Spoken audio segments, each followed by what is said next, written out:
Bonsoir, صحة فطوركم.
Allô, allô.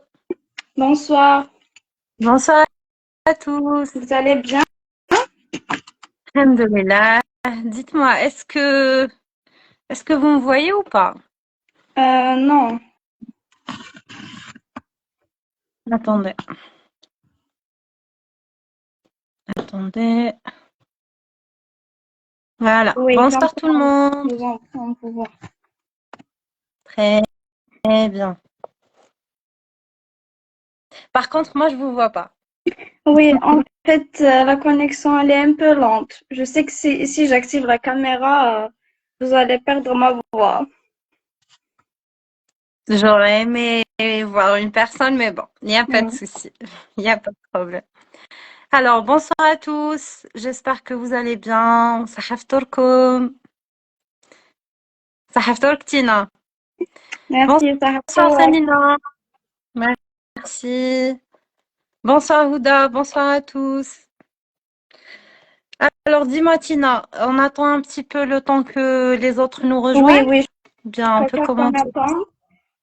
Je vais leur expliquer en attendant comment ça va se passer. En attendant que les autres rejoignent. À vous l'honneur. D'accord. Donc, déjà, merci beaucoup, docteur. Merci pour votre Avec générosité. plaisir. Les cas que vous C'est avez avec grand partagés ils sont très, plaisir. très intéressants. Parce que moi, Alhamdoulilah. J'espère bien que... Oui? j'allais dire, j'ai eu la chance de les avoir vus à l'avance. Faut pas en profiter pour Oui, tricher, hein? Très voilà, comme bien. ça. Mélie, bonsoir. En fait, il y a un petit décalage de son. Ah bon? Oui. Bon, moi, je vous entends très bien.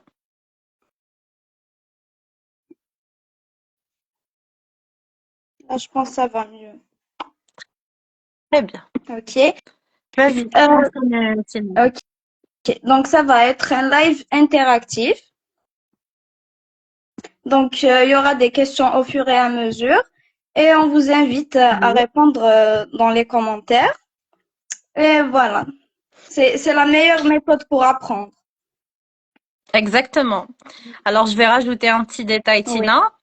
En fait, aujourd'hui, on va faire, disons, 2 à 3 cas cliniques qu'on verra ensemble. Mais au chenou, j'aurai besoin que chacun de vous prendra une feuille et un stylo. Attendez, très calme. Permettez-moi juste une minute. Je D'accord. reviens. Juste une minute, d'accord? D'accord. Je reviens.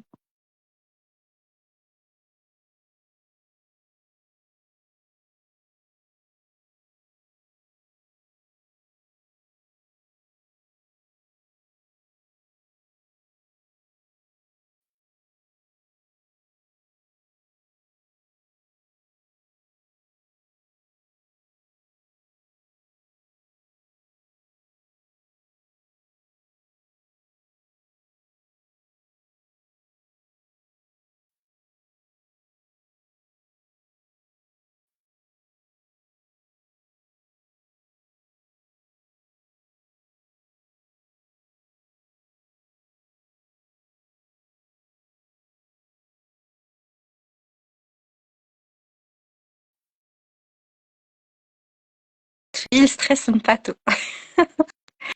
Rebonsoir à tous. Euh, Bonsoir. Désolée Tina, c'était un petit Ah, imprévu. c'est pas grave, c'est pas grave. Alors, qu'est-ce que je disais? Je disais que j'aurais besoin que chacun de vous prendra une feuille et un stylo parce que tout le monde répondre à les cas cliniques qu'on va poser aujourd'hui. Bien sûr, je vais vous aider, mais j'aimerais bien que ça soit interactif entre nous. Tout le monde va en profiter et vous allez les traiter comme si vous êtes devant un vrai patient. Chose que vous avez pas souvent le choix de faire en préclinique beaucoup plus. Guillaume, on va essayer de répondre et vous aider et de vous orienter aussi. Voilà. Tina, tu es toujours là ou je parle toute seule? Non, non, je suis là. Juste, je suis Très en bien. train d'envoyer le live à notre promo. D'accord. Ok. Lamia, il te fait le stress un pas Pourquoi à ce point, Lamia? Ah, en fait, la pato a toujours été la bête noire des étudiants Oui. dentaires. Tellement c'est un module qui est très chargé, très riche en informations et que c'est pas évident de synthétiser toutes les infos qu'on reçoit.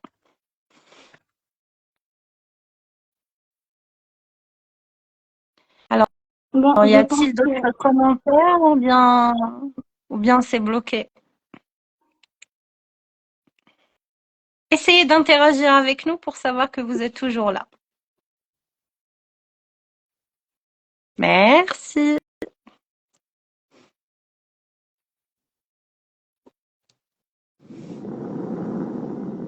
Alors, Tina, on peut commencer? oui, je pense qu'on peut commencer.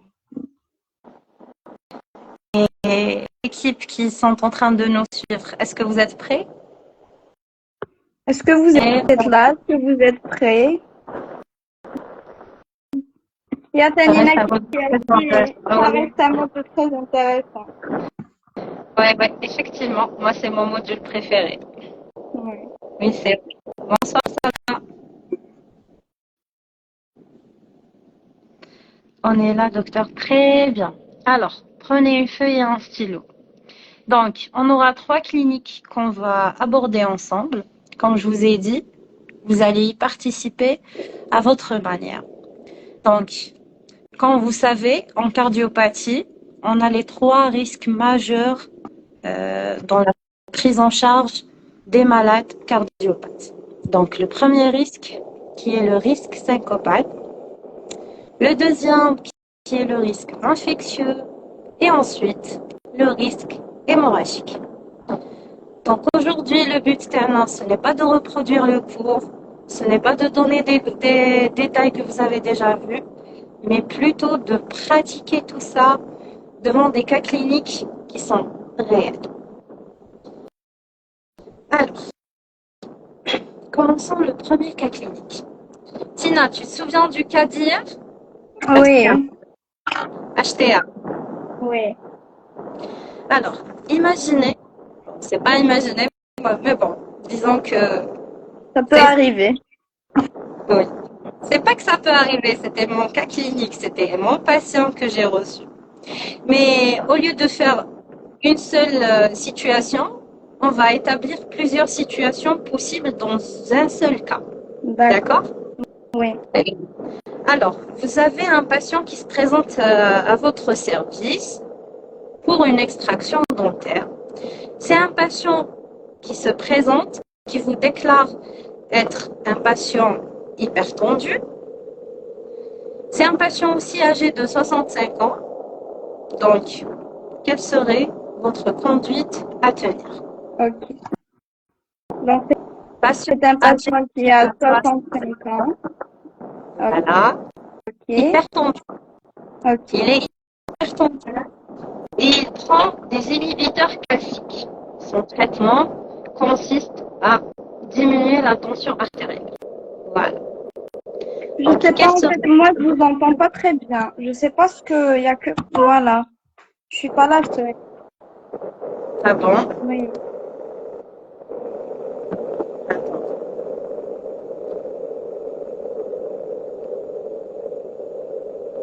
Le son, ce n'est pas clair. Ok. Et maintenant, est-ce que vous Oui, m'entendez? oui, Parce que je peux pas oui, hurler plus que ça. ça va mieux, oui. Alors, notre patient, il est âgé de 65 ans et il est hypertendu. Oui. Il prend des inhibiteurs classiques. Donc, quelle serait votre conduite à tenir? Quelle Vous serait la pouvez- première des choses que vous allez faire? Donc, parce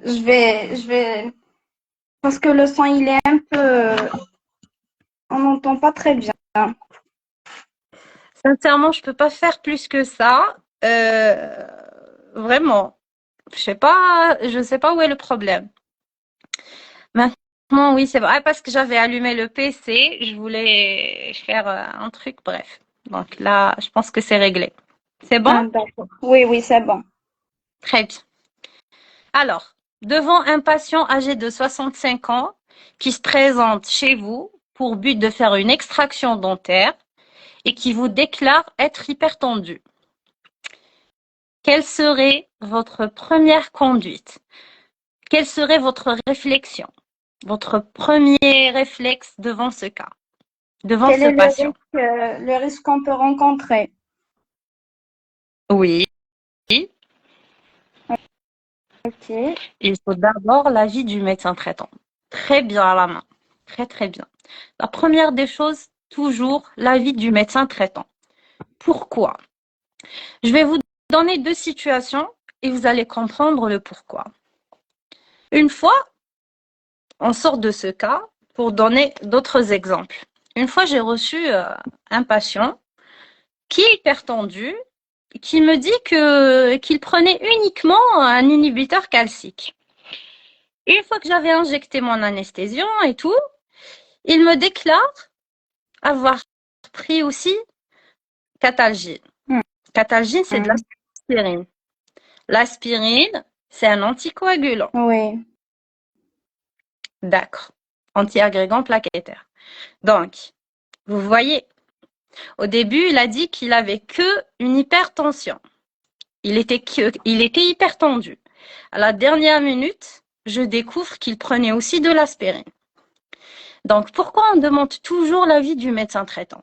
Parce que nos patients, non seulement, il y a certains qui ne connaissent pas leur état réellement, mais il y a certains aussi qui cachent la vérité.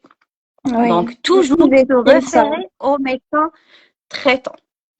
Ne jamais agir seul. Hmm. Là, c'était mon erreur. J'ai pas demandé l'avis du médecin traitant parce que je croyais qu'il était uniquement hypertendu. Mais finalement, non. Quand j'ai cherché à comprendre, j'ai trouvé qu'il avait déjà eu un épisode d'AVC. Donc, ne Hmm. jamais, ne jamais zapper ce détail. Avis du médecin traitant, vous aurez tout son dossier pour pouvoir agir correctement. D'accord? D'accord. C'est très, très, très important. Il y a certains patients aussi qui mentent, déclarent pas toute la vérité. Je me souviens d'une consoeur et d'une très bonne amie à moi, si elle voit ce live, si, je te salue. Elle avait reçu une patiente. Elle sait qu'elle prenait du Syntrom. La patiente, la Hmm. patiente, elle est cardiopathe, elle prend du Syntrom et elle l'a même pas déclaré à ma collègue.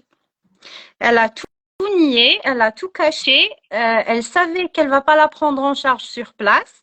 Donc, pour ne pas tellement elle souffrait, elle voulait faire l'extraction. Elle a menti à ma collègue pour qu'elle va faire son acte médical. Donc, imaginez les dégâts qui pouvaient se produire. Heureusement, ma collègue, elle avait soupçonné quelque chose de louche. Et là, c'est le mari de la patiente qui a parlé du Syntrom. Syntrom, c'est un anticoagulant. Oui. Donc, si elle Oui. avait fait son enquête sur place, elle aurait une hémorragie, mais vraiment incontrôlable. D'accord? Oui. Donc, là, le premier point. Toujours l'avis du médecin traitant. On ne banalise jamais cet acte, cet avis-là, parce que c'est là où on a exactement l'état de notre patient. OK? D'accord. Est-ce que tout est OK jusqu'à là?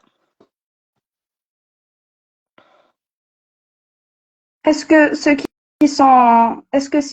nous suivent maintenant, est-ce que vous avez compris? Est-ce que c'est OK? Attendez. Il a dit Catalgine. Oui, Rachel, il avait évoqué comme par hasard qu'il prenait du Catalgine. C'est de l'aspirine. Alors, est-ce que tout est OK jusqu'à maintenant? Oui, très bien. Très bien. Yes, très bien. Alors, on revient à notre cas clinique. Donc, c'est bon. Le patient, il m'a rapporté l'avis du médecin traitant. Je sais qu'il a uniquement une HTA. Il est hypertendu. Donc, là, quels seront les risques? Qu'est-ce que je peux avoir comme risque, d'après vous? Est-ce que c'est le risque syncopal, hémorragique ou bien infectieux?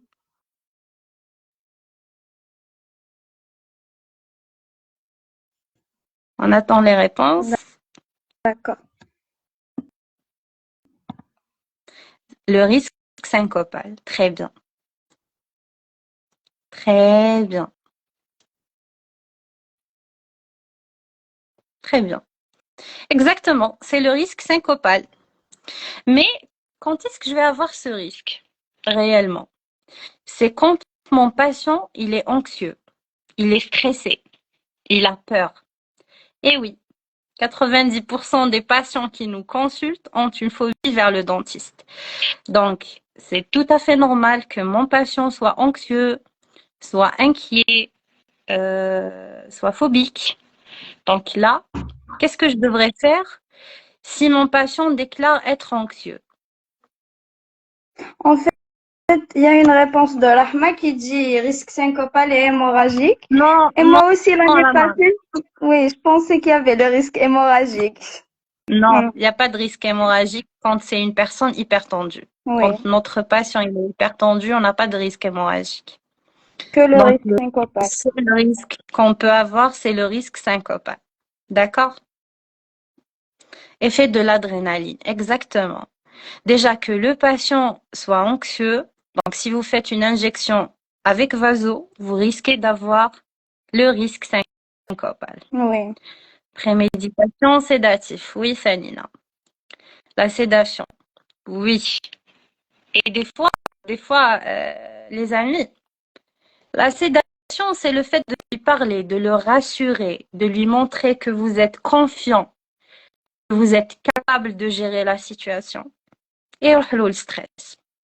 Parce que des fois, quand on reçoit des personnes qui sont anxieuses, le fait de lui dire attends, je te donne le traitement, tu vas revenir le lendemain, etc. Là, ça va l'inquiéter. Il va dire à ce point mon cas il est compliqué. À ce point il me faut un traitement. Et là, il va encore être plus anxieux qu'avant. Donc, oui, il faut apprendre à gérer.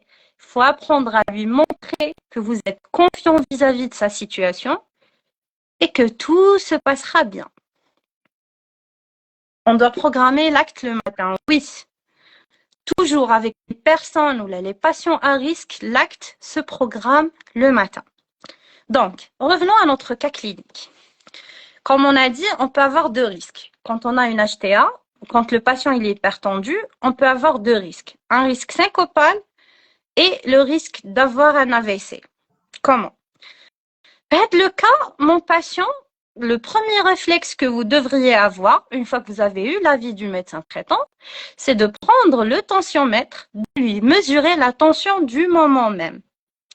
Donc là, pour vous expliquer à quel point nos patients aiment s'imposer et que vous devriez avoir une certaine, disons, un certain contrôle sur la situation, le patient, très normal, il était bien, il était en forme, il était à l'aise, il était très confiant. Il me dit, docteur, je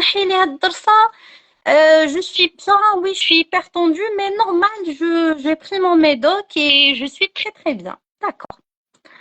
Je lui dis, ok. La première chose à faire, c'est de mesurer la tension artérielle. Je lui ai dit, d'accord, vous êtes bien. Ok, on n'a rien à perdre si on mesure ta tension. Au début, il n'était pas un petit peu d'accord. J'ai convaincu, chose que vous devriez faire. Toujours insister et vous montrer ferme vis-à-vis du patient. C'est pas au patient de vous dire quoi faire. C'est à vous de vous imposer. Eh ben, à ma grande surprise, sa tension, elle était de 20-10. Tension artérielle, 20-10. Donc, qu'est-ce que vous auriez fait dans cette situation? Est-ce que vous allez faire votre acte ou pas? ok, sachant que la tension, elle est de 20-10. Exactement. Ok, Et le patient paraît normal, paraît très à l'aise, pas stressé, rien du tout. Il était très confiant, moralement bien. Qu'est-ce que vous auriez fait à ma place? Non. no, Syphax, explique. Non. Ok? Jamais. jamais. D'accord. Non. Très bien. Pourquoi non? Ok, non. D'accord. Non, faut pas. Oui, mais pourquoi non? Pourquoi reporter l'acte? Pour quel motif? Je vois des noms, mais sans explication, Tina. Oui, vous devez dire pourquoi. Exactement. Risque d'AVC, c'est une urgence. Exactement. Donc, dans cette situation, ça dépend de l'endroit où vous êtes. Si vous êtes dans le secteur étatique, vous allez systématiquement envoyer chez le médecin, chez votre confrère d'à côté, aux urgences. Il va lui faire baisser sa tension. jusqu'à ce qu'elle redevienne normale pour faire votre acte. Si vous êtes dans le privé, lettre d'orientation aux urgences pour faire baisser la tension de notre patient. C'est vrai, on n'est pas des médecins généralistes, mais quand on a ce genre d'urgence, on est dans l'obligation de le signaler et d'orienter chez le cancer qui va s'en occuper. D'accord? Donc moi là, qu'est-ce que j'ai fait? J'ai directement orienté chez ma consoeur qui a fait baisser sa tension et le patient revient le plus normalement du monde avec une tension de 12,7. Et là, la question posée.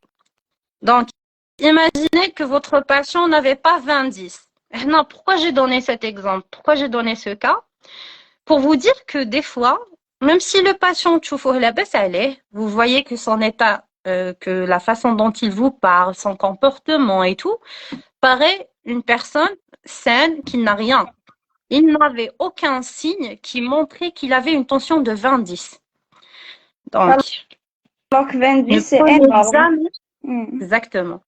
Ne prenez jamais les choses à la légère. Oui. Prenez le temps nécessaire de prendre l'attention de votre patient. C'est très, très, très important. C'est un acte à ne pas négliger. Donc, une fois que ma tension elle est régularisée, c'est bon. Le patient présente 12,7. Là, je peux faire mon acte le plus normalement du monde. Mais la question qui se pose, est-ce que je vais faire une anesthésie avec ou sans vaso? Justement, j'allais vous poser cette question parce qu'elle a été posée par Lounes. Ok. Il a dit pourquoi on utilise l'anesthésie avec vaso même chez les patients qui sont hyper tendus. En fait, tout dépend de la personne. Si sa tension elle est 12,7 et que mon acte ou la dent que je vais vouloir extraire, c'est une molaire ou c'est une dent un petit peu, disons, compliquée, je peux faire avec vaso. Parce que pourquoi? Mon adrénaline va faire quoi? Va faire remonter un petit peu la tension. C'est tout. Oui. Quand quand la personne, elle a sa tension normale, 12,7, elle est bien. Je peux faire avec vaso. Mais quand la personne présente 14,7, là, je fais sans vaso pour éviter les complications. Après, c'est à vous de juger. C'est seulement l'état général de votre patient. C'est à vous de juger l'acte et l'état général. Chez une personne âgée de 80 ans ou les 70 ans, je vais pas aller m'amuser à lui faire avec adrénaline.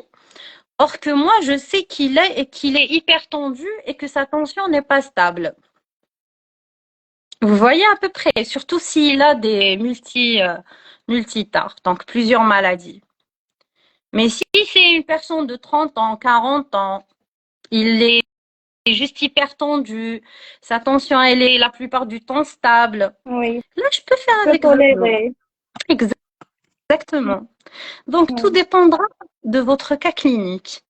Tout dépendra de la situation clinique qui est devant vous. Voilà. Donc, Il y a aussi j'espère une que vous avez question, pensé. pardon. Il y a Oui. une question de Rosa qui a dit, Oui. Risque attendez, d'avoir une complication. Alors, oui, vous avez le risque syncopal. Donc, le patient va présenter des bouffées de chaleur. Généralement, c'est des lipothymies qui se produisent.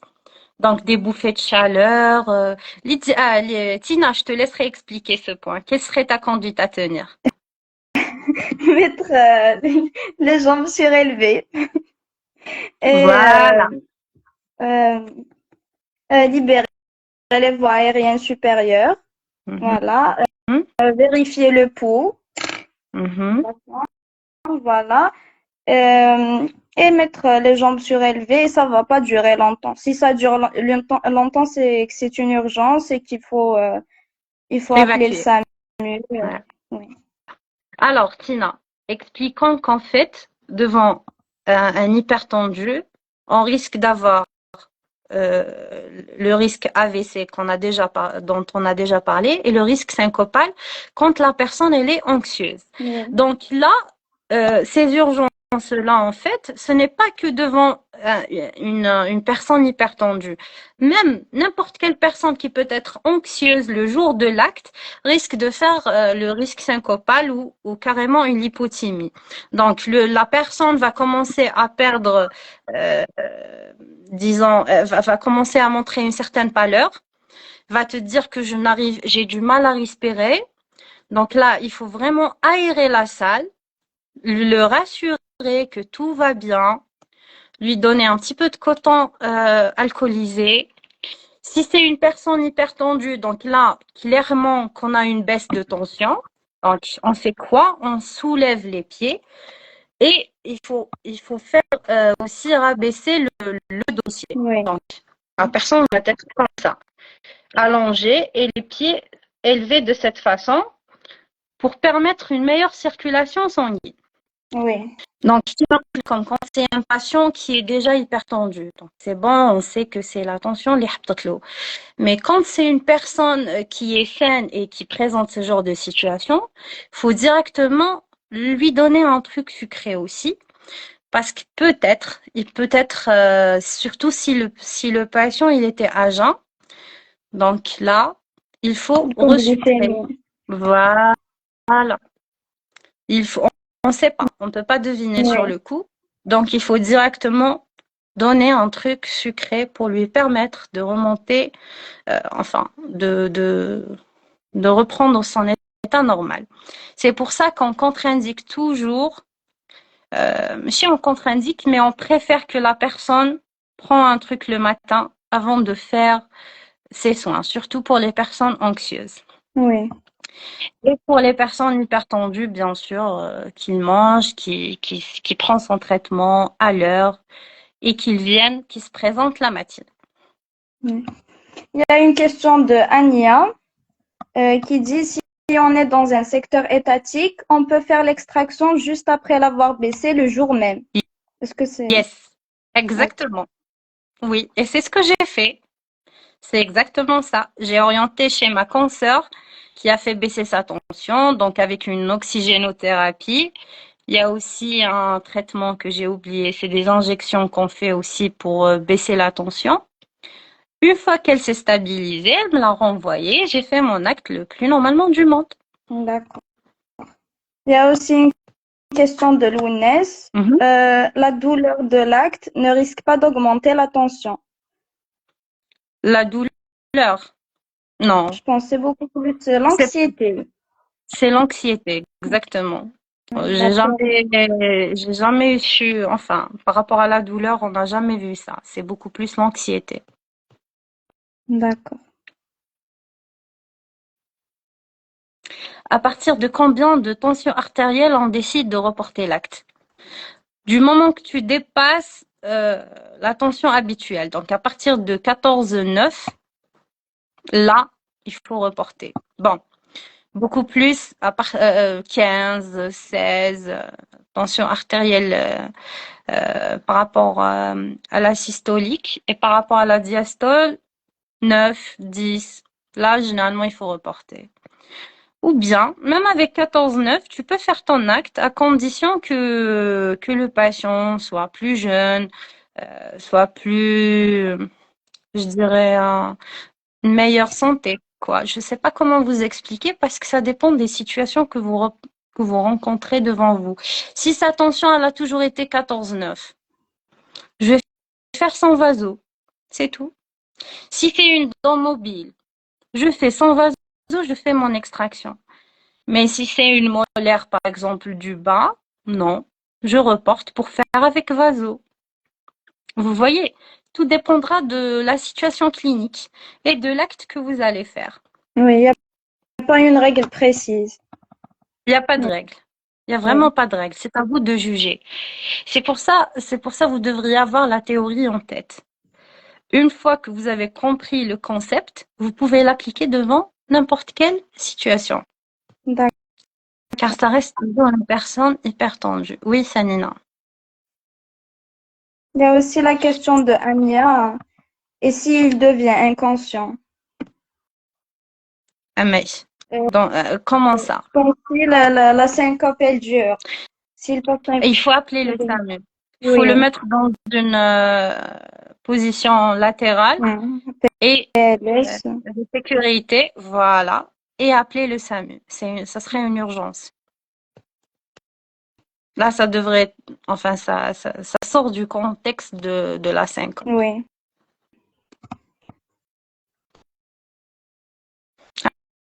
Alors, y a-t-il d'autres questions? Oui, il y a la question de Sifax. La syncope, c'est son prodrome. Alors, bon, la syncope, c'est un acte qui dure quelques secondes, hein, Oui. mais chez Hadja, c'est vraiment quelques secondes. Ça dépend de la, oui, Sarah, ça dépend de la personne et de l'acte, effectivement. C'est à nous de juger. C'est, oui, exactement. D'accord. Alors, est-ce que vous avez d'autres questions?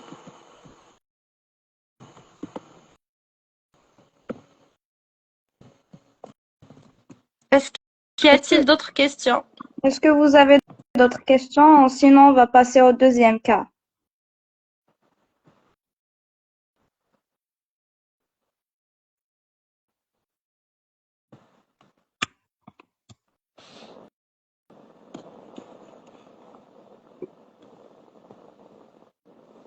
Attention, Est-ce que vous n'a pas.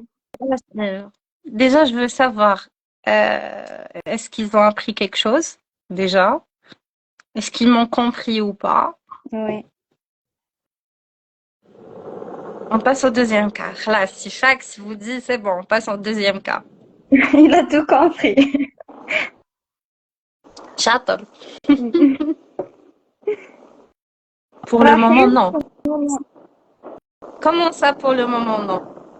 Vous n'avez pas de questions. Mais est-ce que vous avez compris au moins?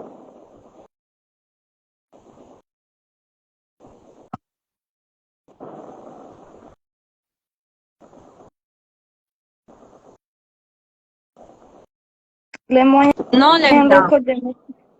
En fait, là, on n'a Écoute, pas le risque hémorragique. voilà. On a uniquement le risque syncopal. On a évoqué uniquement le risque syncopal. Oui, on a compris. Très bien. Docteur, Anam. il y a la question que je vous ai déjà posée sur Laquelle? la prémédication sédative, celle qu'on Oui, utilise en Algérie.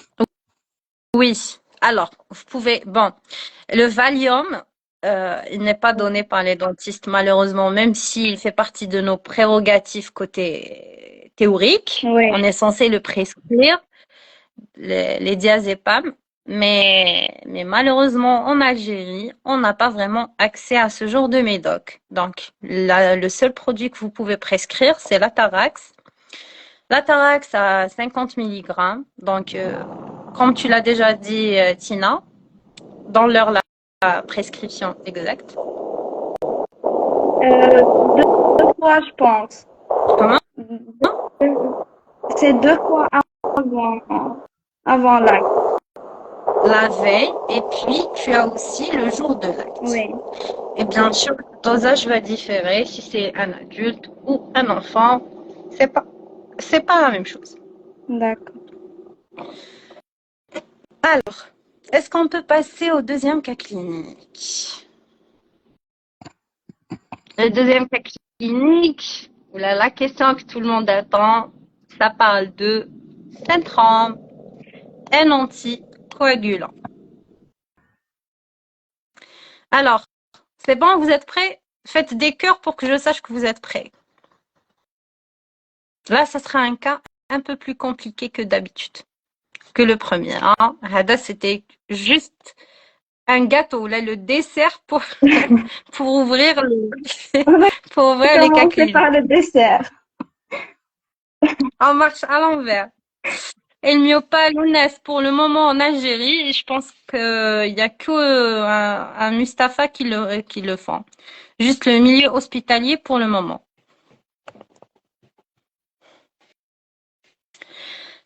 Très bien. Alors, ورقة وستيلو يا شاطرين. De l'entrée. Exactement. Exactement, ça commence à se compliquer et ça commence à devenir plus intéressant. Alors, une patiente âgée de 36 ans qui est sous syndrome, qui a... Attendez. Alors, une patiente âgée de 36 ans qui vous consulte pour une douleur au niveau de la molaire. On va commencer étape par étape. Elle consulte pour une douleur au niveau de la molaire inférieure, la 36, qui vous déclare être cardiopathe et sous syndrome. Donc, la première chose à faire, bien sûr, c'est demander l'avis du médecin traitant.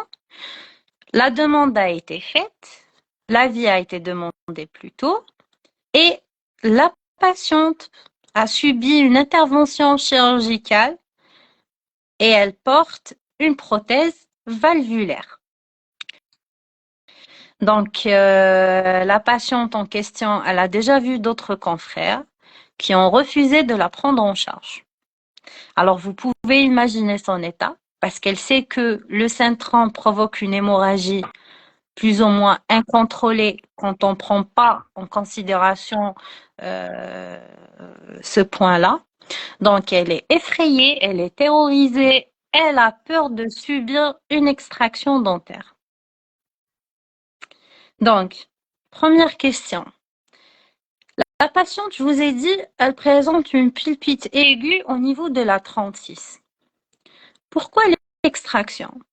Sachant que c'est une dent qui est qui n'est pas Conservant. délabrée, c'est une dent qu'on peut conserver. Oui.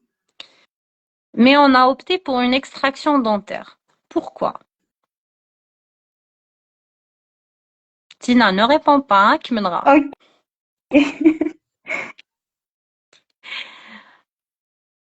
Donc, c'est une pulpite au niveau de la 36. Oui, Euh, voilà. Pourquoi on va opter pour l'extraction? risque infectieux plus pluri. Voilà. D'endocardite Et des infectieuse. d'endocardite. Très bien. Contre... Très bien. La réponse que j'attendais, contre-indiqué. Mais qu'est-ce qui est contre-indiqué? Attendez, ne tirez pas, Brk. Il faut expliquer. Mélissa, c'est Mélissa qui a dit contre-indiqué. Qu'est-ce qui est contre-indiqué? Voilà, traitement Voilà, endodontique.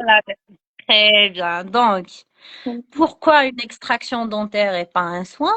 Tout simplement parce que l'acte, il est contre-indiqué dans son cas. C'est une patiente porteuse d'une prothèse valvulaire égale à haut risque d'endocardite infectieuse. Elle est dans la catégorie A. Et vu que c'est une molaire, donc c'est une plurie, c'est contre-indiqué de faire un traitement canalaire dans son cas. Donc, la meilleure solution ou la seule solution envisageable, c'est une extraction dentaire. D'accord. Donc, on sait que la patiente prend du Syntrom, on sait qu'elle a une prothèse valvulaire. Qu'est-ce que je vais faire? Et c'est une urgence, c'est une pulpite. C'est une pulpite aiguë, la patiente souffre. Bon, elle se calme un petit peu avec du Doliprane, ça passe, mais n'oubliez pas qu'elle ne peut pas prendre des anti-inflammatoires. Tina, à ton avis, pourquoi elle ne peut pas prendre d'anti-inflammatoires? Sans l'avis, bien sûr, du cardiologue. Je sais pas. Parce que les anti-inflammatoires, c'est des anti-agrégants plaquettaires aussi. Ça dépend le Oui, dosage prescrit. Donc, syndrome plus anti-inflammatoire égale, tu risques de compliquer risque son cas. hémorragique, oui. Risque hémorragique, donc là, c'est au médecin traitant, c'est au cardiologue de juger est-ce qu'elle peut prendre des anti-inflammatoires ou pas, selon le dosage du syndrome qu'elle prend aussi. Donc, il ne faut pas courir ce risque à notre patiente. D'accord. Alors, fille Kabyle, pourquoi elle est contre-indiquée à cause de l'échec ou bien des complications? Ben, c'est contre-indiqué parce que les recommandations de euh, les recommandations pour les malades à risque à haut risque d'endocardite infectieuse contre-indiquent un traitement malaire chez une plurirédiculée.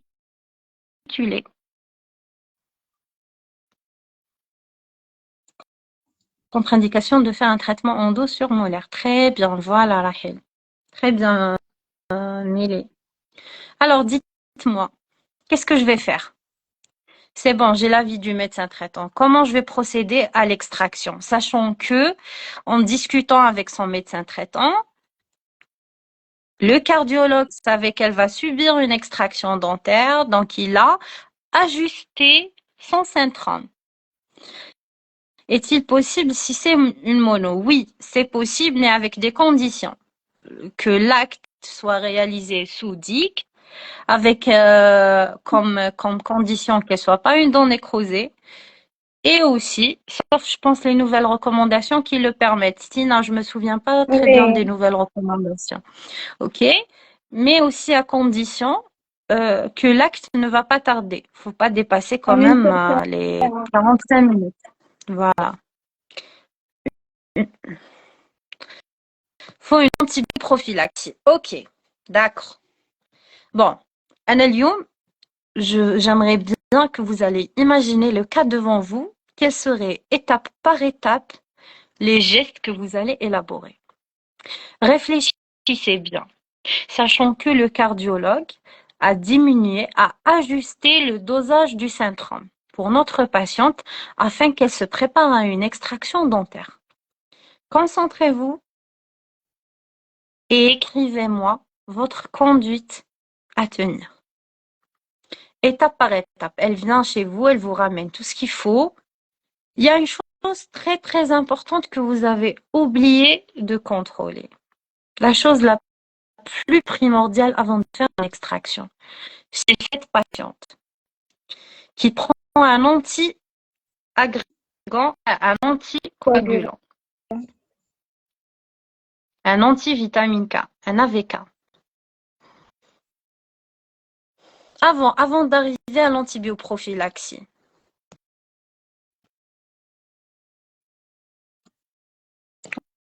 On a un risque hémorragique et risque infectieux. Très bien, Sifax.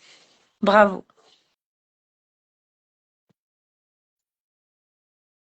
Donc, Voilà. le risque hémorragique est INR. réglé. Rachel, il est réglé comment le risque hémorragique? On ne l'a pas encore réglé. En une seule séance, oui.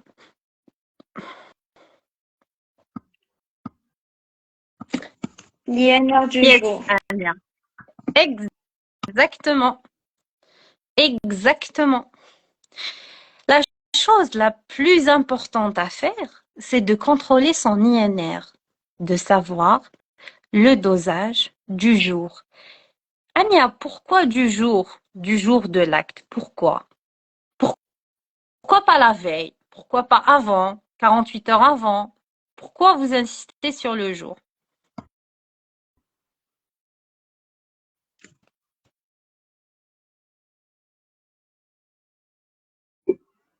Le médecin a baissé la dose. Non, Rahel, ce n'est toujours pas réglé. Même si le médecin a baissé la dose, mais elle prend toujours du syndrome. On doit avoir INR et TP. OK? Voyons le code des moustaches. Ahmed INR il dit l'INR entre 2 et 3. non, Rama. Non, Rahma. Moyen locaux d'hémostase, ok. Bon, équipe, vous me faire moi ça. Quand vous êtes devant un vrai patient, vous n'allez pas vous amuser à penser anarchiquement. C'est pour ça que j'essaie de vous aider à élaborer un plan de traitement convenable, comme si le patient était devant vous. Alors, le patient قاعد يشوفك. Il te regarde, il attend ta conduite, il attend tes instructions. Qu'est-ce que tu vas lui faire pour ce patient? Tu vas te chauffer ou l'être l'eau INR, moyen locaux d'hémostase. Non, ça se passe pas comme ça. INR le plus proche de l'acte. Ania, pourquoi l'INR le plus proche de l'acte? TP 30-45%. Alors, Rahma, on n'a pas besoin de TP dans ce genre de situation. On a besoin uniquement de l'INR. Et pourquoi l'INR? Vous voyez, il suffit de comprendre le pourquoi des choses pour savoir comment gérer vos cas. L'INR du jour. Pourquoi? Parce que tout simplement, l'INR, c'est une valeur qui est instable. Donc, on préfère la veille ou le jour de l'acte. D'accord? Pourquoi l'INR? Parce que c'était la valeur, c'est la, c'est l'indice qui va me donner exactement. La phrase. Je vais faire du lémo. Alors en fait, c'est la valeur qui va me juger est-ce que le risque de l'hémorragie. Donc, pour être sûr et pour faire notre acte, on a besoin que l'INR soit inférieur à 4. C'est tout. Qu'il soit inférieur à 4. Mais le cardiologue a précisé qu'il devrait être entre 2 et 2,5. Donc là, je vais me référer à ce que le cardiologue a dit. Ok. Parce que s'il augmente, ça augmente le risque hémorragique. Exactement. Donc, la patiente, elle s'est présentée. Je vous ai dit, je l'ai déjà vue, je l'ai consultée, l'avis du médecin, elle me l'a déjà ramené. Comme il y avait beaucoup de confrères qui ont refusé de la prendre en charge, du coup, elle avait déjà sa lettre d'orientation, là, l'avis du cardiologue. Ok. Je lui ai demandé de prendre, de me faire l'INR le jour de l'acte, le jour où on avait décidé de faire l'acte. Et ben, l'INR, il était à 3,7. Oui, il est dans les normes. Mais, comme le cardio a insisté à ce qu'il soit entre 2 et 2,5, je devais me référer à ce que le cardiologue a mentionné. Donc, dans ce genre de situation, j'ai renvoyé la patiente, je l'ai rassurée surtout, parce qu'imaginez qu'elle souffre, elle est anxieuse, elle a Docteur, peur. Oui, pardon, il y a un problème de sang. attendez.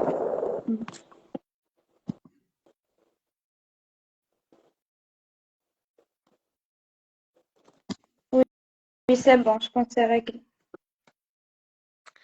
C'est pas le vent, c'est mon PC que je viens d'éteindre. Oui, on dirait c'est le vent. Oui. Alors, je disais, la patiente, elle avait déjà son dossier, elle avait déjà son avis du médecin traitant et c'était mentionné que l'INR devait être entre 2 et 2,5. Je me suis référée à l'avis de son cardiologue. Donc, le jour de l'acte, bien sûr, n'oubliez pas qu'on a un risque infectieux. Donc, j'avais déjà prescrit une antibioprophylaxie. J'avais prescrit de l'amoxicilline afin que la patiente, si on décide de faire l'acte, elle va le prendre 30 minutes avant. Par rapport à ce petit détail, l'antibioprophylaxie et l'équipe, il faudrait que le patient prenne son traitement devant vous. Mais si après il vient te consulter.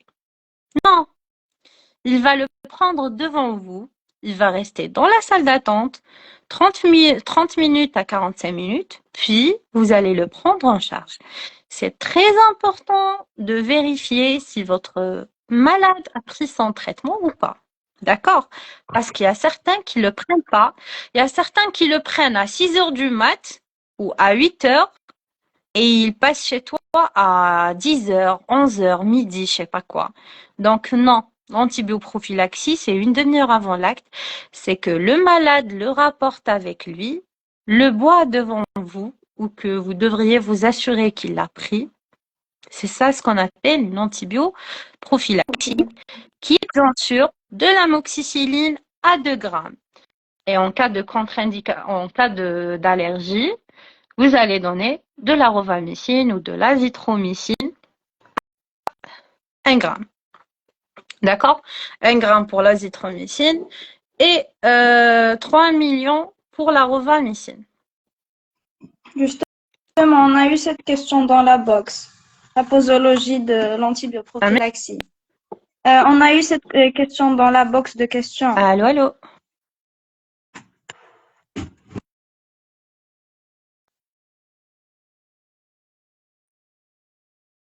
Allô, vous m'entendez?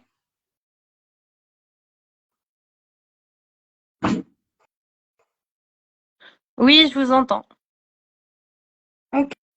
Il disait qu'on a eu cette question. Quelle est la Je posologie? t'entends très mal. Ok. Et là, vous m'entendez? Allô. Est-ce que vous m'entendez ou pas? Oui, moi, Parce que Tina, je elle vous a entends. disparu. Tina, t'es toujours là. Oui, oui, moi, je vous entends. Bon. Alors, concernant l'antibioprophylaxie, bon, apparemment, Tina a disparu.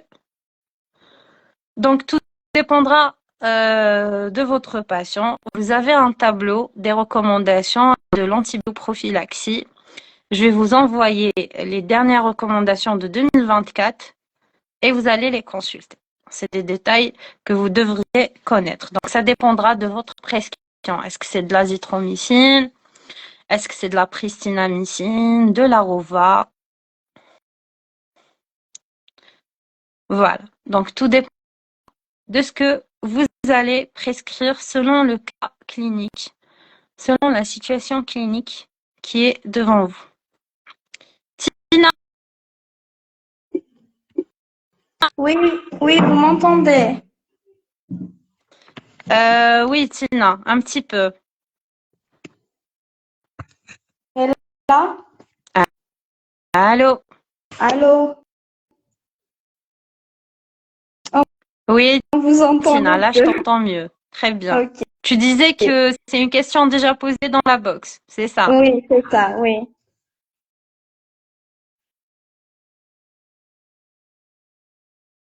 Oui, oui, c'est une question Écoute, qu'on nous a déjà posée.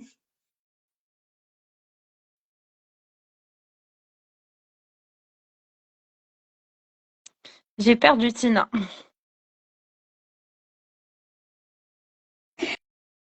En fait, moi, je vous entends.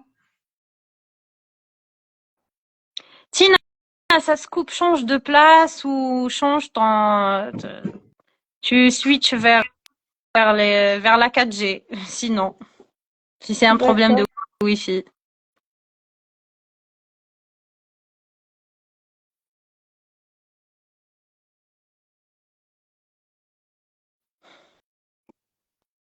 Et là, ça va mieux?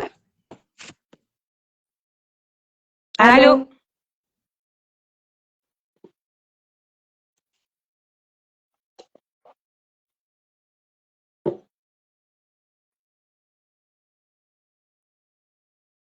Elle vous Allô? entend. Ah, ok. Ben, moi, je l'entends pas. Moi, je vous entends. Malish, on va continuer. Tina, ça se coupe chez toi, ça se coupe vraiment. Ça se coupe vraiment. Eh, eh ben, moi, non. Ok, apparemment, je vais continuer toute seule. Malish. Alors, je disais, je vais essayer de continuer pour qu'on puisse avancer. Alors, je disais que une fois qu'on avait... En vrai, nous vous entendons très bien les deux. Du coup, il n'y a que moi qui n'entends pas Tina. Ok. Alors, je disais que la patiente, une fois que son INR était correct, il était à 2. Donc là, jusqu'à ce que bien sûr on a négocié, on a parlé avec son cardiologue parce que le dosage qui a été administré n'avait pas suffi. À plusieurs reprises, l'INR dépassait les 3. Donc, une fois que tout était bien, on a confirmé. La patiente, elle a pris son antibioprophylaxie le jour de l'acte. L'acte a été effectué et les moyens locaux d'hémostase ont été pris en considération. Bien sûr, le fil de suture, donc il faut suturer votre patiente, votre patient. Il faut aussi s'assurer d'avoir une très bonne compression. Mais Léola, c'est pas drôle de continuer seul, hein, je vous cache pas. Du coup, je disais, qu'il faut vraiment prendre en considération ce point parce qu'on a deux risques. Le risque hémorragique, donc fil de suture, moyens locaux d'hémostase, compression, éponge hémostatique si nécessaire, et, euh, et le risque infectieux, donc le risque élevé en fait d'endocardite infectieuse. Et là, on donne une antibioprophylaxie, mais aussi on continue le traitement jusqu'à cicatrisation de notre plaie. Docteur, est-ce que vous m'entendez? Très bien, la matina, ça fait plaisir de t'entendre. Ça En avait fait fait, je vous des petites entendais dès le semaines. début. Ah, ok, donc du coup il y avait que moi. Ok. Oui. Alors, si les nerfs est à 3, il doit être à 2,5. Qu'est-ce qu'on fait vers son médecin? Ben oui, Rahel, tu appelles son médecin, tu demandes à ce qu'il diminue la dose, tout simplement. Moi, ma patiente au début, qu'est-ce qui s'est passé? Elle prenait un comprimé complet de Syntrom, mais le jour où on a parlé avec son médecin et il a su qu'elle va subir une extraction dentaire, il a diminué la dose à la moitié. Mais ça n'a pas suffi pour baisser son INR. Du coup, on l'a recontacté et il avait donné le quart parce qu'elle le prenait le soir. Donc, elle pouvait pas l'arrêter. On n'arrête pas le syndrome vu que c'est une prothèse valvulaire d'après son cardiologue. Il pouvait même pas switcher vers l'Ovenox ni quoi que ce soit. Donc, c'était du syndrome. OK. Il avait baissé le dosage à un quart et effectivement, le lendemain, l'INR, il était à 2,25, quelque chose du genre. Donc, l'acte, il était carrément possible. Et là, l'antibioprophylaxie, la patiente a pris ses 2 grammes d'amoxicilline devant moi. Elle a attendu les 45 minutes, 30 minutes à 45 minutes. J'ai fait l'extraction de la molaire. J'ai dû suturer. C'est très important de s'assurer des moyens locaux d'hémostase. Il faudrait suturer, surtout que c'est une molaire. Donc, si vous avez des sutures résorbables, ça serait l'idéal, mais en cas où il n'y avait pas. Et il faut savoir en fait qu'en réalité, la patiente n'a pas vraiment saigné, hein. Elle a saigné légèrement. J'ai fait une compression avec des compresses, comme je l'ai déjà cité et insisté dans les cas cliniques que j'ai déjà partagés avec vous. Il faudrait vraiment que ça soit avec des compresses et non pas du coton. Parce que si on fait le coton, on risque de reprovoquer un saignement, contrairement aux compresses. Donc, hémostatique, compresse, et s'assurer que votre patiente va bien. Un détail aussi très important, ne voyez pas uniquement le côté acte médical. Vous pensez aussi à la situation morale de votre patiente. Ma patiente, elle était déprimée, elle était anxieuse, stressée, elle avait hyper peur de saigner le jour de l'acte, que le saignement ne s'arrête pas. Pourquoi? Parce qu'elle a été rejetée par plusieurs confrères, parce qu'elle prenait du syndrome malheureusement, et aussi euh, parce que l'INR ne voulait pas se stabiliser et que la patiente souffrait toujours. Donc il faut penser aussi à ce côté, à rassurer votre malade, à lui montrer que vous êtes vraiment confiant, que vous pouvez faire l'acte sans aucun souci. Une fois que l'extraction a été faite et que j'ai appliqué tout ça, j'avais même pas besoin de faire une éponge hémostatique. Donc, je me suis assurée que le saignement était contrôlé. Elle est restée, elle a attendu jusqu'à ce que j'ai confirmé que tout allait bien. C'est très important, ne jamais libérer votre patient. Un patient, dans ce cas, sans être rassuré, que tout allait rentrer dans l'ordre. Je l'ai libéré et bien sûr, j'ai gardé son contact. Donc, je l'ai appelé le soir. Elle disait qu'elle saignait légèrement et puis vers 11 heures du soir, tout était arrêté, sachant qu'elle avait pris son Centrum le jour aussi de l'acte. Par rapport à ce détail, n'oubliez pas que votre patient ou la patiente aiguë, cette patiente, elle était sous Centrum.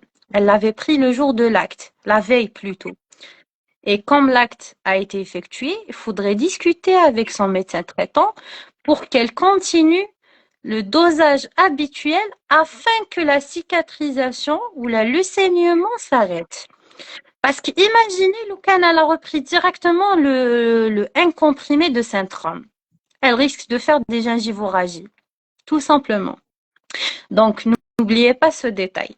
Il faut discuter avec le médecin traitant, continuer le dosage qui était le 1/4 afin que la cicatrisation soit établie et que le saignement soit contrôlé.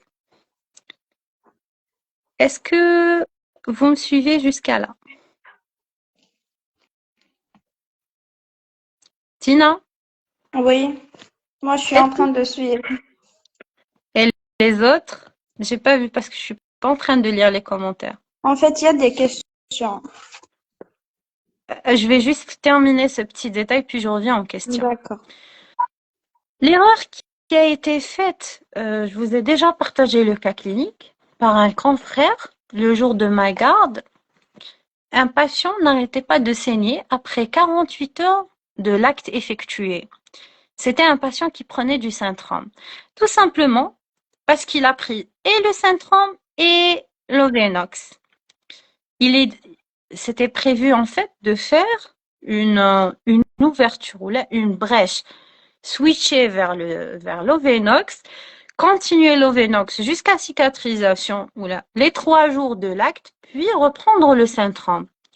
Le patient, tellement il avait très mal compris, il a pris le Centrum et l'Ovenox, ce qui a donné une hémorragie vraiment incontrôlable, des gingivorragies.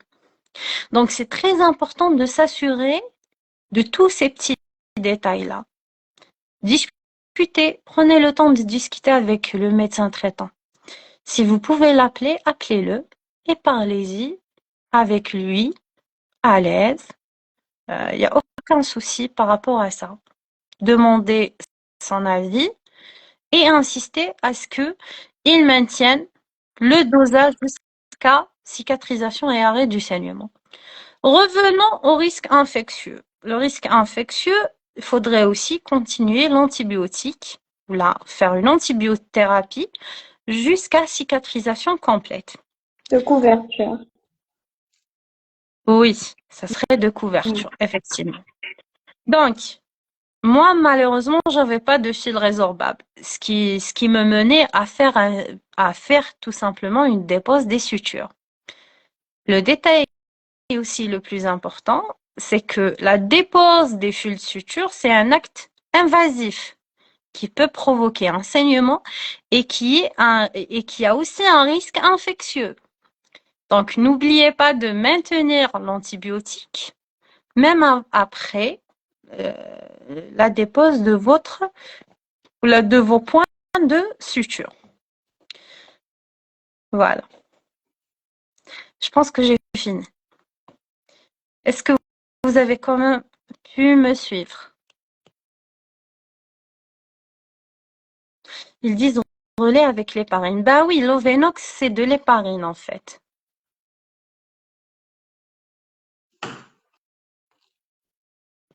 Alors, est-ce que vous avez pu suivre jusqu'à maintenant?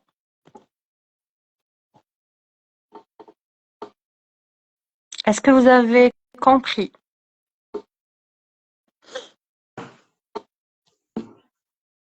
Oui, bien sûr. Rahma, je vous en prie. Si l'INR est élevé, est-ce qu'on réduit la dose du Centrum avant de faire l'extraction? Oui, mais c'est pas à nous de le réduire. Oui, c'est le Attention, médecin traitant. c'est le médecin traitant qui s'en occupe. Nous, on demande l'avis, on informe le médecin traitant de l'acte qu'on va effectuer et c'est à lui seul de diminuer la dose. C'est à lui de juger. Est-ce qu'il va switcher, il va changer de traitement ou bien me faire une brèche thérapeutique ou bien continuer le traitement et diminuer le dosage. C'est au médecin traitant de juger, pas à nous. Il y a Ania et Rahel, ils ont posé la même question. Et Combien de temps la patiente va prendre l'antibiotique? jusqu'à cicatrisation. Il faudrait faire des séances de contrôle. Après une semaine, tu donnes 8 jours. Si tu attends, tu contrôles. Si tout est rentré dans l'ordre, donc ok, c'est bon. Si ce n'est pas rentré dans l'ordre, tu continues l'antibiotique. Moi, dans le cas de ma patiente, une semaine après, je l'ai revue. J'ai trouvé qu'elle avait très bien cicatrisé. J'ai déposé mes fils. Elle était au 9e jour. Elle avait pris le 8e jour sans traitement. Et c'était le premier jour de Ramadan d'ailleurs. Le 1er mars que je l'ai revue, je pense. Du coup, la veille, elle avait fini ses 8 jours. Elle m'a vu le 9e jour. Eh bien, quand j'ai vu qu'il fallait continuer le traitement, ben, je lui ai dit carrément de manger et de prendre son traitement à midi. Parce que c'était une urgence. Parce qu'elle devait prendre son antibiotique le jour de la dépose des fils. Elle avait maintenu 24 heures, puis c'est bon.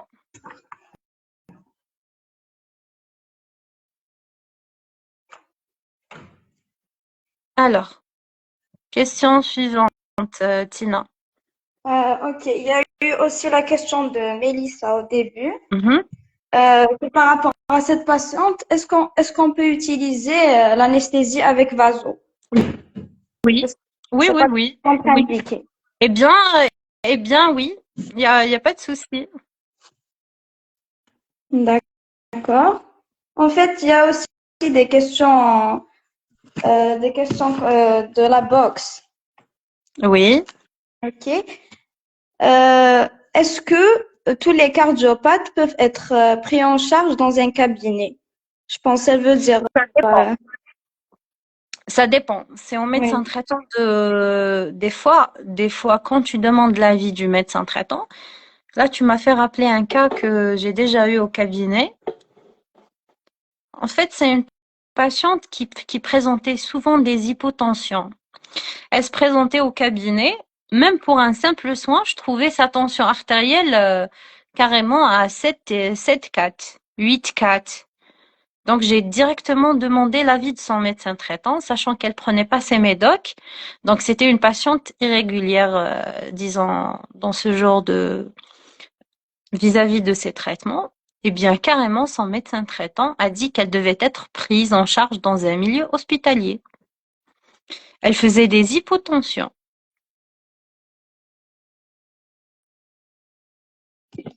D'où l'intérêt de toujours demander Demander l'avis du médecin l'avis du traitant. médecin traitant. Oui, Après, ça dépendra des cas, ça dépendra des situations, ça dépendra des moyens que tu as dans ton cabinet. oui. Il y a aussi une question de Mele qui dit il n'y a pas un risque de résistance. Je pensais par rapport à la durée de Là, la prise d'antibiotiques. non, non, non, non, non. Au contraire, c'est une patiente qui a haut risque infectieux. Je suis dans l'obligation de maintenir une antibiothérapie à quand même jusqu'à cicatrisation. Après, ça dépend. Si elle développe une résistance, là, je suis obligée de changer la molécule. Si c'est une personne qui a déjà, parce qu'il y a des gens qui te disent, ah, un homme, fille à l'amoxicilline, je le prends souvent et ça me donne rien. Donc là, tu dois donner un peu plus de l'amoclin ou de l'augmentin, ou, voilà. D'accord. Ça dépend. Mais dans dans ce cas, en fait, la patiente ne prenait pas souvent des antibiotiques. Donc, sauf si quand elle a subi son intervention, ou bien dans ce cas-là. Donc, il n'y avait aucun souci. D'accord. Il y a aussi une question de Aya. Et si le médecin traitant n'a pas précisé l'INR qu'on doit avoir? Eh bien, je me réfère à la recommandation, moins de 4. Après, c'est à D'accord. vous de juger. Bon, pour moi, 4, 3,5, c'était quand même assez élevé. Fallait que je diminue. Si j'avais la possibilité de diminuer, ça serait mieux pour pouvoir mieux contrôler le risque hémorragique. D'accord. Est-ce que vous avez d'autres questions? Alors, Lamia, j'ai une question en dehors de ce cas. Si on pose un fil non résorbable et on le dépose pas, est-ce qu'il y a des complications qui peuvent s'installer? Lamia, ça fait partie de ton travail de le déposer. Tu devrais le déposer. En tout cas, il y a certains qui ne reviennent pas.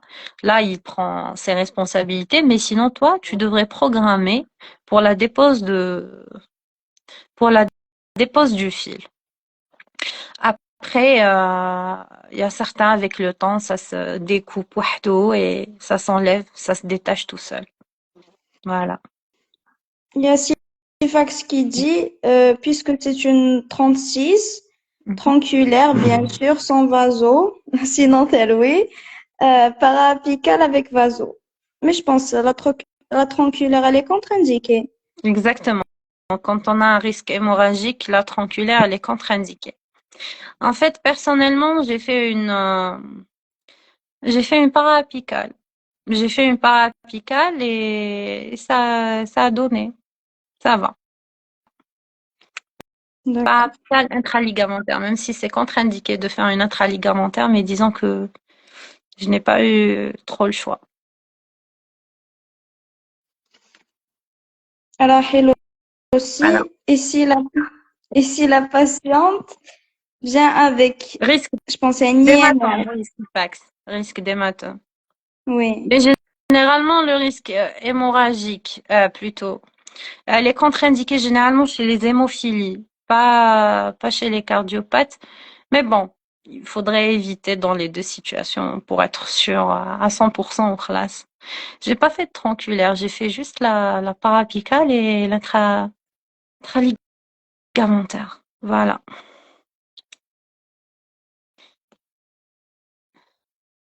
Vient avec 1,7. Est-ce qu'on fait l'acte? Sinon, c'est quoi le risque qui se pose? Oui, Rachel, tu peux faire ton acte le plus normalement du monde. Sauf si tu as un risque infectieux, tu devrais le prendre en considération. Donc, antibioprophylaxie. Alors, pour résumer, risque infectieux égale antibioprophylaxie. Risque hémorragique égale moyens locaux d'hémostase. D'accord? Il faudrait penser de cette façon.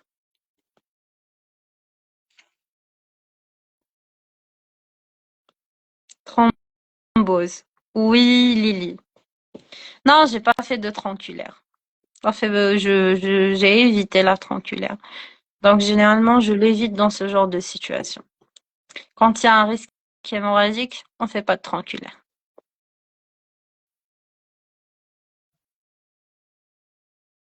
Luna, surtout si tu injectes directement dans la veine. ouais. Le comble. Il y a aussi Le une question. comble. Alors, est-ce que vous avez d'autres questions? Il y a une question de Sifax. Il a posé avant. Le patient peut commencer l'antibiotique 2 jours avant et il le continue jusqu'à cicatrisation. Antibiothérapie de couverture. Pourquoi tu veux donner 2 jours avant? Oui, c'est faisable. Mais tu risques juste d'augmenter la durée du traitement. Il veut Parce que prendre pourquoi? tout. Parce que pourquoi? Pourquoi je le donne pas 2 jours avant? Oui, c'est faisable. Mais généralement, personnellement, je fais pas ce genre de truc. Pourquoi? Parce que je suis pas sûre de faire mon acte. Déjà, le jour où je lui ai demandé de me ramener l'INR, on avait programmé l'extraction, elle a fait son INR, eh bien, elle avait pris son antibioprophylaxie sans même pas prendre mon avis. Dès que je lui dis, tu ramènes le traitement avec toi, elle a jugé qu'il fallait le prendre, elle l'avait pris sans me consulter. Eh bien, elle l'a pris pour rien, parce qu'on n'a pas fait l'acte. Parce que l'INR, il était à 3,75. Plus que les normes que le cardio avait citées. Donc, vous voyez, tant que je suis pas sûre de faire l'acte, je prends pas l'initiative ou le truc de lui injecter des antibiotiques, de lui donner des antibiotiques غير هكاك برك.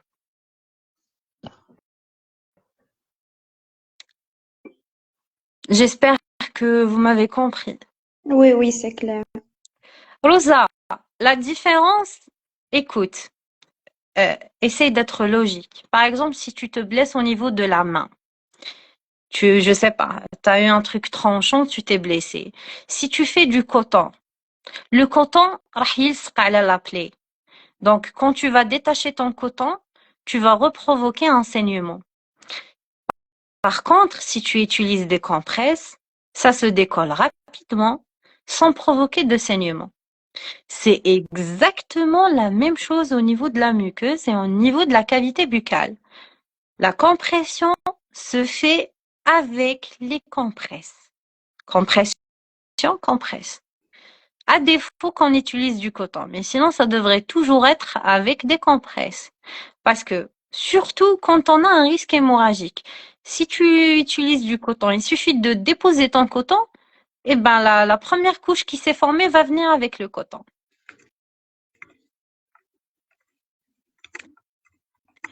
Ça là, il va prendre juste le jour même. Le jour même, ça va suffire. Juste pour couvrir l'acte, c'est tout. Tu n'as pas besoin de prolonger l'antibiotique pour l'ablation du fil. Juste le jour même pour faire une couverture, c'est tout. Alors, c'est bon? On passe au dernier cas clinique? Tina, je t'avais dit déjà 2 cas cliniques et Oui. il est quelle heure? Il est 11 heures du soir et demain, moi, je travaille. Malice. On continue le dernier cas clinique. C'est bon? Est-ce qu'on peut avancer? J'espère que nous fait tout, c'est le plus important pour moi. Oui, on Sinon, le a temps, beaucoup je m'en compris. fous. Alhamdoulilah. Merci beaucoup.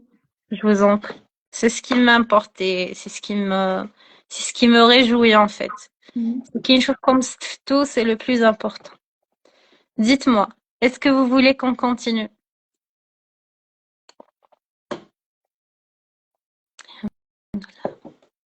Le troisième et dernier cas clinique. Ah, il y a bien. Oui. Alors, cette fois-ci, notre chère patiente, elle est âgée de 80 ans. Blendia, ça fait plaisir. Alors, ورقة وستيلو. On continue. Alors, je disais, notre patiente, âgée de 80 ans, et ça fait plaisir, ça là. آمين يا ربي. هذا ما كان دعوة الخير، هذيك اللي نسحقوها في هاد الدنيا. Ready. Très bien. Alors, notre chère patiente, âgée de 80 ans, qui présente un stent, elle a fait un pacemaker au niveau de son cœur. Elle a un pacemaker. Elle est diabétique et elle est aussi asthmatique. Alors, elle se présente pour une extraction. C'est une dent qui lui fait mal et qui est récupérable et qui devrait subir une extraction dentaire. C'est une dent qui est un petit peu mobile, donc voilà. Vous pouvez imaginer avec son âge, 80 ans, qui se déplace difficilement, qui est diabétique, avec insuline. Son diabète, pour elle, il est stable à 1,5. Et son pacemaker, avec la lettre de son médecin traitant, bon, elle a été orientée, c'est depuis le cardio qui me ramène Elle m'a ramené carrément son avis qui citait qu'elle avait un pacemaker. Diabète équilibré, elle déclare avoir un diabète à 1,5. Pour elle, elle est parfaite. Et j'ai pas ses analyses. Je vous ai dit, c'est une personne âgée qui vient accompagner, qui se déplace très difficilement et qui souffre. N'oubliez pas qu'elle est asthmatique. تنساوش. Asthme, pacemaker et diabétique. Voilà. Ok. La cerise sur le gâteau. Ouais. On aurait dû commencer par ce cas. C'est le plat principal. Sifax, Glycémie du jour tu... flat. Alors, Sifax, je t'ai dit que sa glycémie, elle était à 1,5.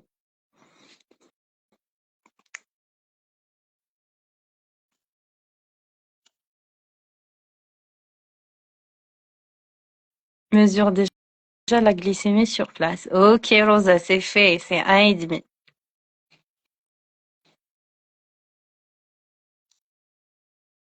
C'est difficile de penser à 11 heures du soir, je sais.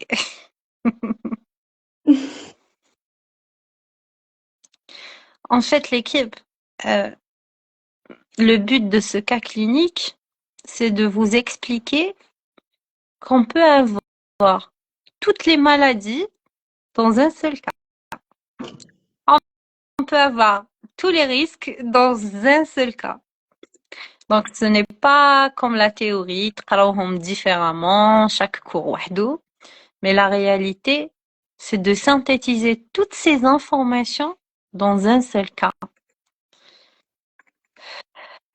L'asthme, il faut pas d'anesthésie avec vaso. Non, il n'y a pas de contre-indication. C'est ce que je croyais même moi à l'époque. Mais Dr Herban, si vous la connaissez, m'avait confirmé qu'il n'y avait aucune contre-indication. HbA1c. Ok. Au contraire, avec vaso. Hmm. Alors, je vais vous aider un petit peu. En fait, ils sont en train de se concentrer Le sur le diabète. diabète. Oui.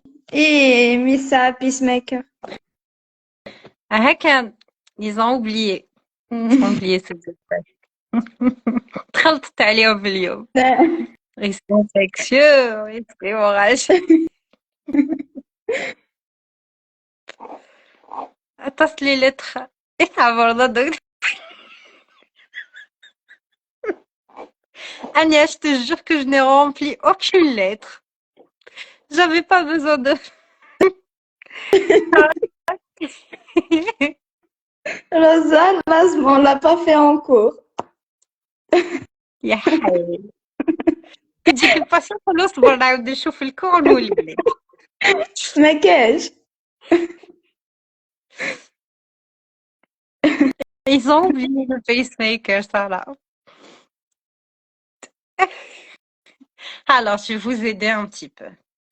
Je vous dis très bien ce cas parce qu'il est très, très, très intéressant. Alors, quand on dit pacemaker, on n'a pas de risque infectieux élevé. On est même pas le moyennement élevé. En réalité, on n'a pas besoin de faire une antibioprophylaxie. Théoriquement, on n'est pas censé ou obligé de faire une antibioprophylaxie vis-à-vis du pacemaker. Mais imaginez qu'on n'a pas de diabète et qu'on n'a pas d'asthme. Imaginez-moi juste ce cas. La patiente, elle a 80 ans. Est-ce que je vais m'amuser à faire l'extraction sans antibioprophylaxie? Non. Eh bien non. Je vais pas m'amuser à faire une extraction chez une personne âgée de 80 ans et qui présente un pacemaker sans antibioprophylaxie.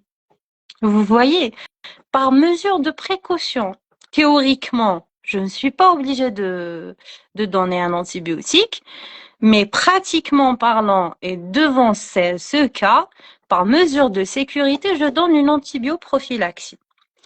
Le seul risque qu'on a dans cette situation, c'est en utilisant les lasers. Tout ce qui est électrique risque de causer un choc électrique parce qu'elle porte un appareil électrique, un pacemaker.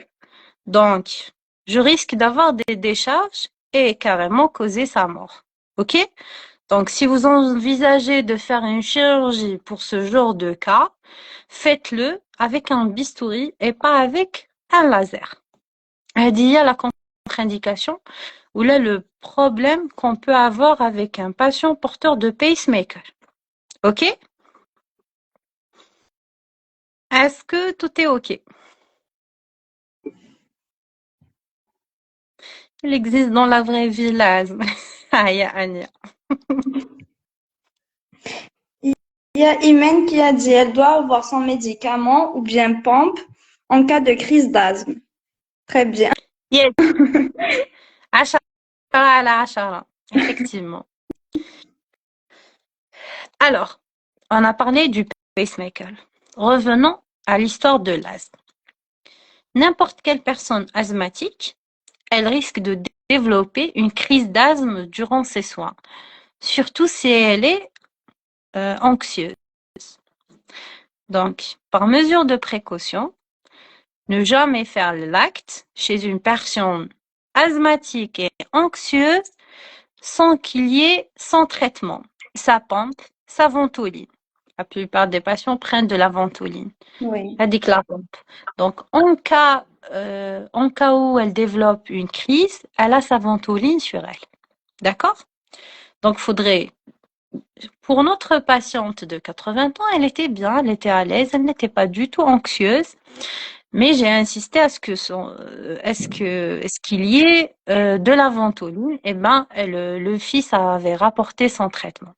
Donc, tout va bien. Revenons au diabète. Diabète, les fait comme كامل.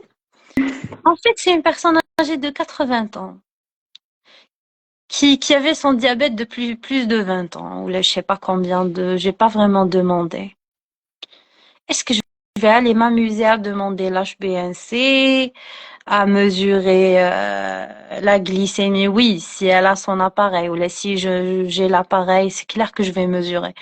Mais en discutant avec elle ou là avec son fils, il me dit que quand elle a une glycémie régulière, elle est à 1,5. Est-ce que vous trouvez que 1,5 c'est une glycémie régulière? Ben non.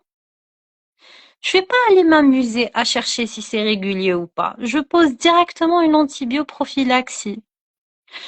Parce que tout simplement, chez ce genre de patient, on n'a jamais les valeurs exactes ou la habituelle ou la régulière.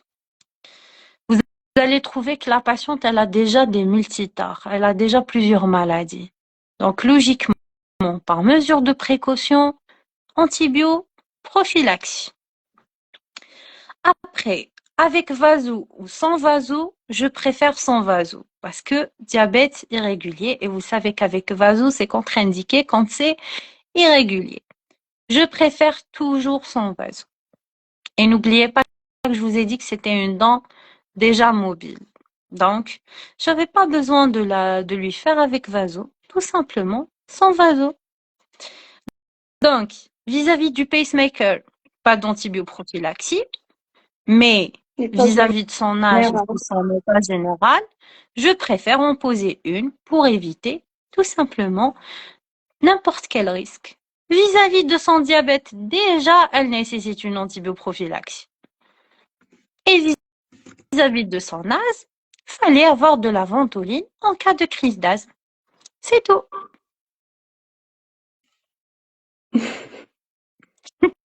C'est simple. C'est tout simplement Mm. ça.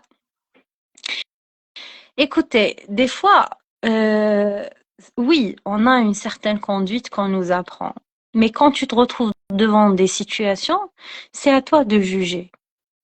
C'est à toi seul de juger. La vieille dame, تمشي لي بالعكازة. elle peut même pas se déplacer. Elle avait une douleur atroce et elle devait subir une extraction. Est-ce que je vais aller m'amuser à lui demander de l'HbA1c? La renvoyer, lui demander HbA1c, je sais pas moi, ou la demander l'avis de son diabète et tout. J'ai pas besoin. Je fais des mesures de précaution. C'est tout. J'ai envoyé son fils, il lui a acheté le traitement. Djaboulha, Sharbatou. Une demi-heure après, j'ai fait mon extraction. Salam alaikum.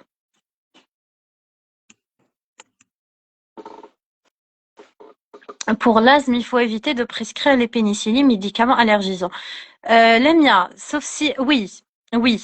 En fait, j'ai oublié ce détail parce que j'ai posé la question à son fils, au Kali, elle était allergique à la pénicilline. Donc, j'ai donné de la Rova comme antibioprophylaxie.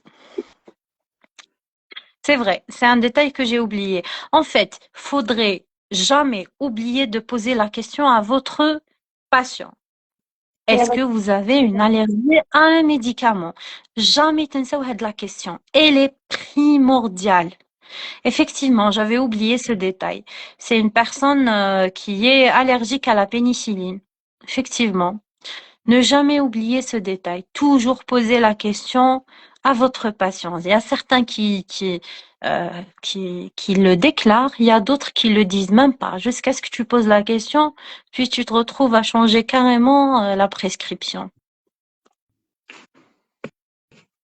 Alors, l'antibioprophylaxie suffit pas la peine de mettre une ATB de couverture. Rachel, je te cache pas, dans cette situation, j'ai maintenu quand même l'antibiotique pendant une semaine. C'est à toi de juger. C'est vraiment à toi de juger. Je l'ai maintenu par mesure de précaution et n'oubliez pas qu'elle est diabétique, donc la cicatrisation va tarder. Pour éviter un risque infectieux, j'ai continué l'antibiotique. Oxygénation, un masque pour l'asthme. Je suis pas en milieu, Hospitalier. enfin, ok, quand on est dans un milieu hospitalier, il n'y a pas de souci. Si elle fait une crise d'asthme, tu es couverte. Il y a le médecin, il y a de la ventoline, il y a de l'oxygénothérapie. Ok, mais quand tu es dans un cabinet, t'as pas tout ça. Il faudrait toujours s'assurer que la ventoline arrive à le patient. Mais on insiste à Dawin l'HbA1c. Docteur Malek, alors, tout dépendra des cas. Tout dépendra du cas. Si tu suspectes que le patient, quand même, euh, c'est un patient irrégulier, c'est un patient qui prend pas son traitement correctement, c'est un patient qui a quand même, comment, comment t'expliquer? En fait, personnellement, je te parle de moi, ma conduite à moi, je la demande rarement. En discutant avec le patient, je juge est-ce qu'il est régulier ou pas. Et quand il est à cheval sur ses analyses et tout, il me les ramène. Sinon, quand c'est un patient qui n'est pas coopérant, qui s'en fout royalement de son diabète ou bien qui prend pas en considération tout ça, ben tout simplement, je me casse pas la tête. Je fais une prophylaxie, anesthésie sans vaso, je maintiens l'antibiotique jusqu'à cicatrisation. C'est tout. Parce qu'il y a certains patients qui trouvent ça, qui te voient comme une incompétente. Parce qu'avec le temps, vous allez comprendre en fait qu'il y a certains patients, à force de lui donner des analyses, de ne pas le prendre en charge, je parle d'un patient diabétique, hein, hypertendu, vous êtes obligé. Mais chez un patient diabétique, il y a certains qui vont peut-être te prendre pour une incompétente, qui vont mal te juger, qui vont te dire que tu exagères, tout simplement. Donc, des fois, c'est pas vraiment nécessaire de demander l'HbA1c. Théoriquement, oui, c'est important, mais pratiquement, tu vas pouvoir juger est-ce que c'est un patient équilibré ou pas? Après, ça dépend même. Est-ce que c'est une personne coopérante ou pas? Là, je pourrais demander. Mais la plupart du temps, déjà, ils disent les analystes تاعهم ou les يقيسوا لي السكر juste le jour même de l'acte. Après, là, je juge. Si c'est une personne qui a déjà son diabète depuis plusieurs années, qui est sous insuline, directement, antibioprophylaxie, et je fais mon acte. Il y a certains qui te disent que mon diabète, il est nouveau, que je prends que du glucophage. Là, quand même, je prends la peine de voir si c'est régulier ou pas, si c'est un patient quand même strict et tout. Et surtout quand il est jeune, je ne fais pas d'antibioprophylaxie, je fais mon anesthésie le plus normalement du monde et je fais mon acte.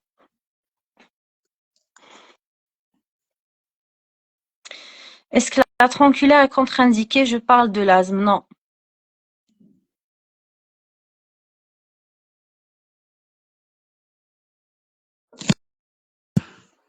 Je croyais aussi qu'elle était contre-indiquée, mais je l'ai effectuée. J'ai même demandé, quand j'étais étudiante, on m'a dit qu'elle n'était pas contre-indiquée. Voilà. Mais ça dépend. Ça dépend de votre patient. Si c'est un patient anxieux et, euh, et qui est asthmatique, si tu peux éviter la tronculaire, évite-la. C'est tout. C'est quoi l'intervalle de la glycémie que vous jugez normal? On peut faire l'acte. Rachel, je peux faire l'acte même à 2 grammes pour qu'on se mette d'accord. Si c'est un patient que هو موالف كل صباح يلقاها 1 gramme 50, 2 grammes, c'est son quotidien. Je peux faire l'acte, mais en prenant en considération antibioprophylaxie, anesthésie sans vaso et antibiotiques jusqu'à cicatrisation. Après, ça dépend. Il y a des gens, par exemple, هو déjà يقول لك راهي طالعة par rapport à d'habitude. Là, je préfère reporter l'acte parce que ça va angoisser mon patient, ça va le stresser. Quand je vois qu'il est coopérant et quand je vois qu'il n'est pas prêt, je reporte l'acte. Pour l'HTA, est-ce que toujours on doit demander l'avis du médecin? Je vais vous dire comment je fais, comment personnellement je procède. Il y a certains patients qui me disent, voilà, j'ai qu'une HTA, je suis uniquement hypertendue, je prends juste un traitement pour ma tension. Ok, je lui dis de ramener tous les traitements qu'il prend. كاين ناس اللي على بالها systématiquement يجيب لي شكارة تاع الدواء اللي يشربها. Et là, je juge, je vois le traitement et je juge. Est-ce que il y a un anti-agrégant plaquettaire ou là un anticoagulant? Il n'y a pas. C'est des inhibiteurs calciques. OK. Prenez le temps de lire les notices. C'est important parce que nous, on n'est pas des cardiologues. On ne connaît pas tous les génériques qui se vendent. Donc, si tu ne connais pas le traitement, ce n'est pas méchant. Tu prends le temps de le découvrir. Tu prends la notice si le patient te rapporte le traitement. Sinon, tu as le Vidal. Tu tapes sur Vidal et tu cherches normal. ماشي عيب. On connaît pas tout.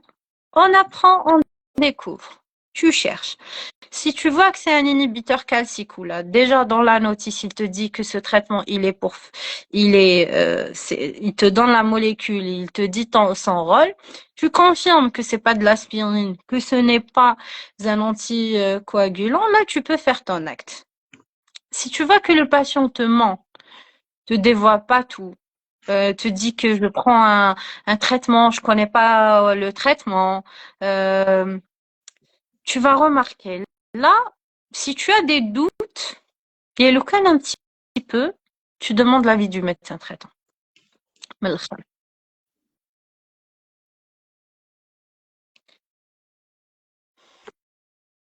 Ça va? Est-ce que vous arrivez quand même à suivre? Sinon, Non, on a fait combien? On a fait bientôt 2 heures.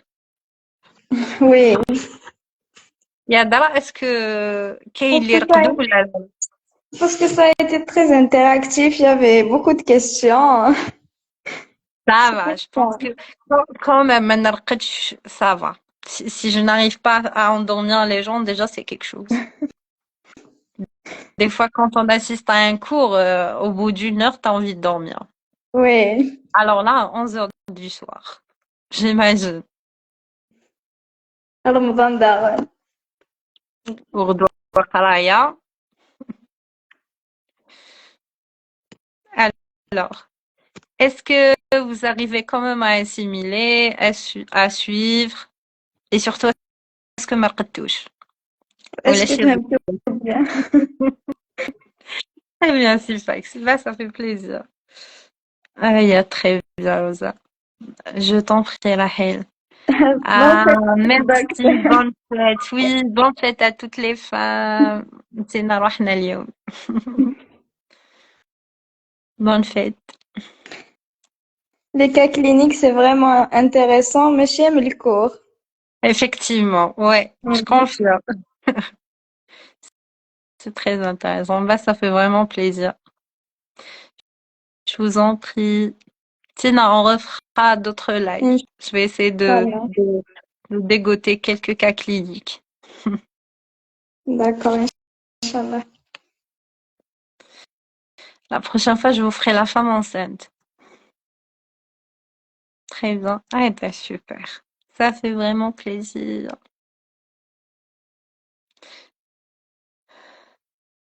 J'espère le refaire avec un autre thème. Oui, راح نجيب لكم شوفوا, je vais vous ramener toutes les maladies نحطها لكم في un cas clinique. Ouais. تحصلوا به. On peut pas quitter. Bah, ça fait vraiment plaisir. Merci, Sarah. Et beaucoup. Ah, attendez. J'ai aimé les cas, j'espère que vous allez aborder les hémopathies. Aïma Anya. Aïma les hémopathies. Les patients dialysés aussi.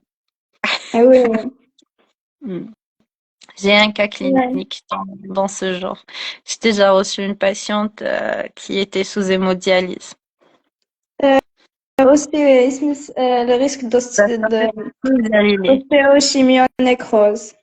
Ah oui, c'est intéressant aussi. Ouais, ouais, ouais. J'ai déjà reçu une patiente du genre. À force de parler, à force d'établir les thèmes, ben, ça me revient en tête. Il y a que les cas que j'ai déjà vus.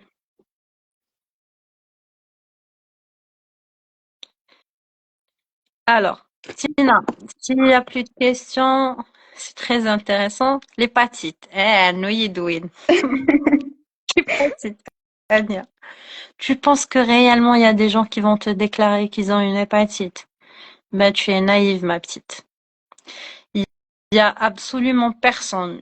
99% des gens ne déclarent pas avoir une hépatite ou avoir du VIH. Parce qu'ils savent très bien qu'on ne les prend pas en charge dans des cabinets, que c'est dans des milieux hospitaliers et que le risque de contamination, il est élevé. Donc, je vous jure qu'il y a certains qui ne prennent même pas la peine de dévoiler. Parce qu'ils pensent qu'on va pas les soigner. Donc, ils disent que je dis rien pour être soigné. Eh oui, malheureusement.